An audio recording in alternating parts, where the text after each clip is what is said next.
आप सबको स्वागत है मेरे यूट्यूब चैनल ई-लर्न आइडिया में। आज का जो हमारा क्लास है, आज के क्लास में हम आपको दिखाएंगे कि जो आपको एक जॉब दिखाई दे रहा है, जो फ्लैट पोजीशन में, इसे फेस प्लेट के ऊपर किस तरह से क्लैंपिंग किया जाता है और फेस प्लेट के ऊपर क्लैंपिंग करने के बाद इसके ऊपर किस तरह से ऑपरेशन किया जाता है लेथ मशीन के ऊपर।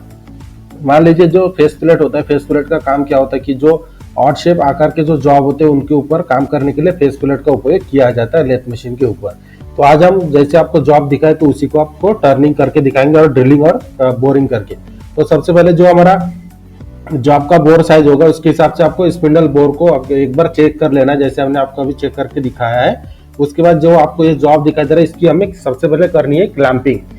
तो क्लैंपिंग करते समय सबसे पहले जॉब को एक बार देख लेना है कि किस तरह से किस पोजीशन में बिठाने के बाद आपको क्लैंपिंग करने में आसानी होगी। फिर उसके बाद जो ऑपरेशन आप इसके ऊपर करोगे, जैसे हम आप इसके ऊपर ड्रिलिंग और बोरिंग करेंगे तो जो जॉब रोटेट होगा तो रोटेट होते समय कोई प्रॉब्लम ना हो, इसके पूरा ध्यान में रखकर उसके बाद ही जॉब को क्लैंपिंग किया जाता है। तो जो आपको एक होल दिखाई दे रहा है, इस होल को हम गाइड पकड़ के जॉब को ट्रू करेंगे। तो जॉब को ट्रू करने के लिए सबसे पहले हमने ले लिया रिवॉल्विंग सेंटर।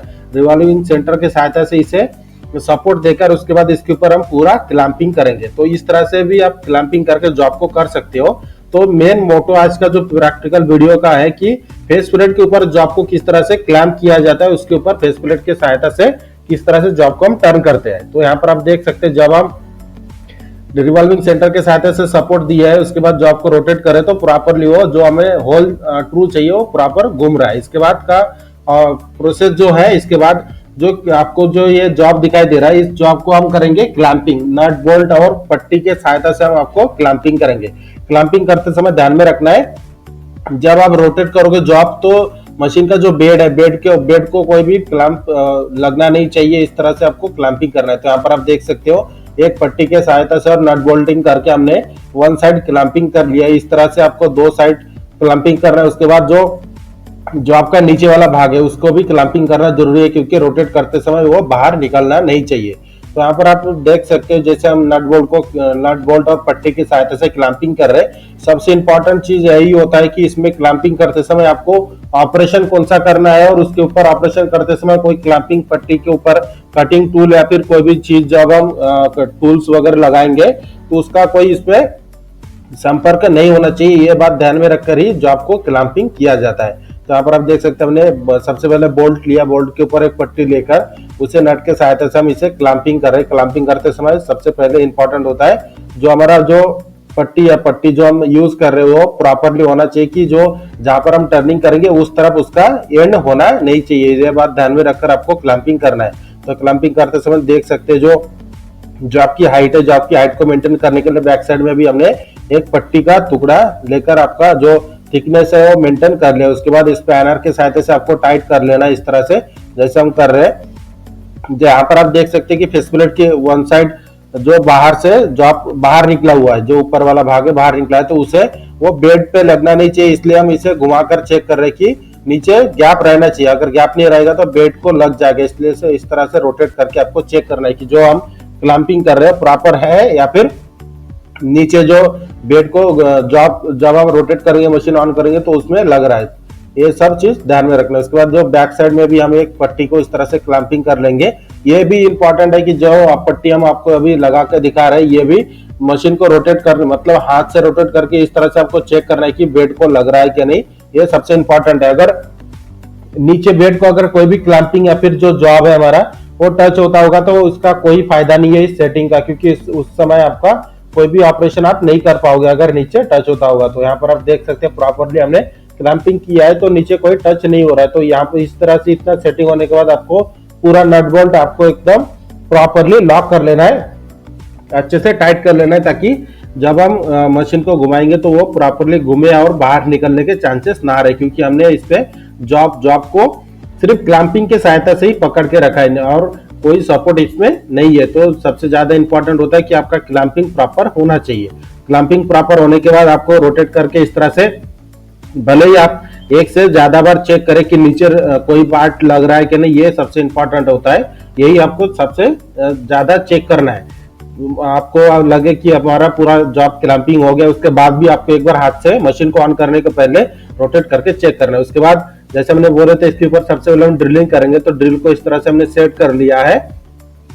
ड्रिल को सेट करने के बाद हम कूलेंट के तौर पर थोड़ा सा ऑयल यूज कर रहे हैं। उसके बाद मशीन को मीडियम स्पीड में हम स्लो या फिर मीडियम स्पीड में सेट करेंगे, क्योंकि ड्रिल का साइज बहुत बड़ा है। उसके बाद इसे हम मशीन को ऑन करके इसके ऊपर हम ड्रिलिंग प्रोसेस करेंगे। जैसे कि आप यहाँ पर देख सकते हो वीडियो के ऊपर मीडियम स्पीड हमने सेट किया। उसके बाद जो टेलीस्टॉक है, टेलीस्टॉक की सहायता से हैंड व्हील को जो हमारा है उसे रोटेट करते हुए आपको इस तरह से ड्रिलिंग प्रोसेस कर लेना है। यहाँ पर आप देख सकते हो ड्रिलिंग प्रोसेस हमारा स्टार्ट हो चुका है और कोई भी क्लाम्प जो हमने लगाया है उसके ऊपर कोई भी टच नहीं हो रहा है। तो आपको सेम इसी प्रोसेस को फॉलो करते हुए, मतलब फॉलो क्या करना है कि जो हमने क्लैंपिंग किया हो प्रॉपर होना चाहिए, नट बोल्टिंग प्रॉपर होना चाहिए। जहां पर हमें ऑपरेशन करना है उस जगह पर क्लैंप के नट बोल्ट नहीं आना चाहिए, पट्टी नहीं आना चाहिए। ये सब इंपॉर्टेंट होता है। आप चाहे इसमें जैसे कूलेंट के तौर पर पानी का भी यूज कर सकते हो, क्योंकि ड्रिलिंग करते समय मटेरियल पूरा गर्म हो जाता है, तो आप वाटर का भी यूज कर सकते हो। तो इस तरह से हमारा यहाँ पर ड्रिलिंग हो चुका है। ड्रिलिंग होने के बाद हम करेंगे इसके ऊपर बोरिंग टूल को सेट करके बोरिंग करेंगे। तो यहाँ पर आप देख सकते हैं हमने बोरिंग टूल को लगा दिया। इसके बाद सबसे पहले चेक करना इंपॉर्टेंट है, बोरिंग टूल जहाँ जितने दूरी तक और दूरी तय करेगा, दूरी तय करने के बाद कोई क्लैंप टूल पोस्ट को या फिर बोरिंग टूल को जो टूल है उसको भी टच नहीं होना चाहिए। ये सबसे पहले आपको हाथ से रोटेट करके चेक करना है। उसके बाद मशीन को ऑन करके आपको जो भी साइज चाहिए होता है उस साइज के हिसाब से सबसे पहले आपको बोरिंग कर लेना है। तो यहाँ पर आप देख सकते हो बोरिंग टूल को प्रॉपर सेट कर दिया है। बोरिंग टूल को प्रॉपर सेट करने के बाद मशीन को ऑन करके हमने सबसे पहले ट्रायल कट लिया है। ट्रायल कट यहाँ पर आप देख सकते हो थोड़ा सा कट लेके हमने बाहर ले लिया। उसके बाद आपको डेप्थ ऑफ कट सेट करके फिर से आपको इस तरह से बोरिंग स्टार्ट करना है। तो बोरिंग करते समय ध्यान में रखें जो भी आपका जो स्टैंडर्ड, मतलब जो भी आप डायमीटर बनाओगे उसके हिसाब से ही आप कट सेट करके कट को लगाए।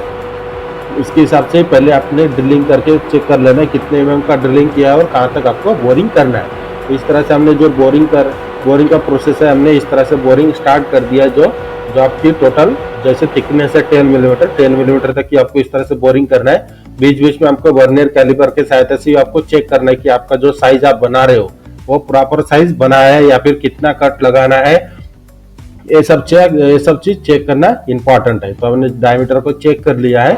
उसके बाद आपका जो हमारा जो साइज जो चाहिए था वो प्रॉपर हुआ नहीं, इसलिए हम फिर से एक कट लगा रहे हैं। तो इस तरह से आपको बोरिंग प्रोसेस करना है। तो बोरिंग का तो अलग से मेरे चैनल पर वीडियो है जहाँ से आप चेक कर सकते हो। लेकिन आज का वीडियो खास इसलिए है क्योंकि फेस प्लेट का उपयोग किस तरह से किया जाता है। बहुत बार हम ITI में पढ़ते हैं फेस प्लेट, लेकिन हमें एक्चुअली पता नहीं होता है कि फेस प्लेट एक्चुअल में रियल में काम कैसे करता है। तो जो ही वीडियो हमारा आज का उद्देश्य था कि फेस प्लेट के ऊपर कोई भी जॉब को क्लैंप करके उसके ऊपर कोई ऑपरेशन करके आपको दिखाना है। तो यहाँ पर आप देख सकते हो बोरिंग हम प्रॉपरली मैनुअल फीड से ही बोरिंग कर रहे हैं, इसमें कोई ऑटोमेटिक फीड लगा नहीं रहे। उसके बाद हमने बोरिंग दूसरा कट लगा लिया। इसके बाद आप यहाँ पर आप देख सकते हो डायमीटर हम वर्नियर कैलिपर के सहायता से चेक कर रहे हैं। तो जो भी साइज हमें चाहिए था उसके हिसाब से हम डायमीटर को चेक कर रहे हैं।